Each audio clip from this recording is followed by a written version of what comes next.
The Super GB Booster by Innovation is a device that allows you to play Game Boy games on your original Sony PlayStation 1. You plug the device into the serial port of your PS1, so this isn't going to work on the later model original PS1s or on the PS1 Slim at all. But you plug this device into your PS1 and it has a cartridge slot for your Game Boy games, and it allows you to play your Game Boy games on your TV. Unlike the Super Game Boy, you can actually increase the size of the game to fill up your entire TV, which is kind of nice. Now, speaking of the Super Game Boy, this actually has the same Super Game Boy enhancements as the Super Game Boy. So if your original Game Boy game has that little logo that lets you know there's Super Game Boy enhancements, like the background borders and extra color, those will in fact work, which was very nice and a welcome surprise. When I first tried out the Super GB Booster, I was playing Bomberman GB, which does have Super Game Boy enhancements. Most notably, Bomberman GB lets you play with 2 players on your Super Nintendo using the 2 different Super Nintendo controllers. So I wanted to test that out. This menu only appears in the game when you put it in a Super Game Boy or the Super GB Booster. So I went to the menu, I opened up the multiplayer option, but it did not detect the second player controller. So that's probably a limitation that they didn't think of with the Super GB Booster, which is very, very easy to overlook. So they probably don't even have that piece of hardware recognize the second controller port. But I was excited to test it out, and so that was a little bit of disappointment. But that is really minor nitpicking and probably only affects a very, very tiny amount of games. So, whatever. Now, the biggest problem with the Super GB Booster is it doesn't play any of the game's sounds. There's absolutely no sounds from the Game Boy game at all. And to make up for this, you can put music CD in your PlayStation and play music from the CD drive, which is very cool.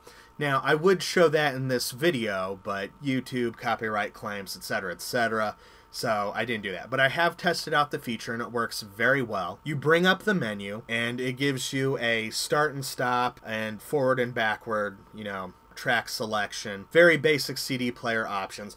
But it does work, and it does sound as nice as your PS1 sounds while playing CDs. So that more than makes up for the lack of the in-game sound. Now, the Super GB Booster also comes with a built-in game. To access this game, you have to make sure there's no Game Boy in the Super GB Booster's cart slot, and insert any PS1 game, and then turn it on, and it will automatically boot to the built-in game, which is called Rebound Mission. Now, Rebound Mission is a very simple game. You control a little plank thing that slides left and right across the bottom of the screen, and you shoot a ball up and you try to get it into a moving target. As the game goes on and you earn more points and get to the next levels, it adds more obstacles that move faster. There are more of, there's various types. And if you hit the obstacle, the ball comes whizzing back down very fast, and if it hits you, you lose a life. Very simple game, something you would see on the Game Boy. It's not bad. I ended up playing it for quite a while I was recording this footage, so it was a very decent game. There's also cheat device functionality, which I didn't test out because I don't use cheat devices, but it's there for anyone that may or may not want to use it. You can also tweak the color palette of original Game Boy games, which look very nice in the black and white full screen. So I never really messed around with the palette swap, but I imagine it works very similarly to the palette swap and custom color settings in your Super Game Boy. Overall, I would say this is a really neat thing to have in your gaming collection. Also, if you're just looking for something to play Game Boy games on your TV and you don't want to buy a Super Game Boy or a Game Boy player, this is an equally acceptable solution. I would say the cost is about the same as a Super Game Boy, so if the features, if you want to listen to music CDs while you're playing a game, this is the way to go. If you care about how big the game is on your TV screen, the Super Game Boy Booster is the way to go. But if you want to hear the original sounds in the game, well, then you're going to have to get a Super Game Boy or a Game Boy player.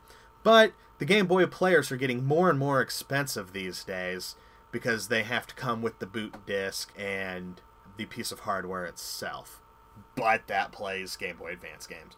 So outside of just being a collector and wanting to have, you know, cool little tidbits like this, it could be useful for some people, but probably not. Most people are probably going to go with Game Boy Player or just an actual Game Boy. But from the little bit of time that I've spent with this, it works very well. It looks great. It doesn't have any sound unless you're playing music through the CD drive, but that's kind of cool. I think that's a neat feature. Plus it has cheat device functionality, and some people do care about that, so that could be what sells it for you. Overall, I would recommend this for anyone looking to play Game Boy games on their TV. This is a very cool thing. I'm glad it's in my collection. Check one out. You can get them on eBay for about $10 when I bought mine.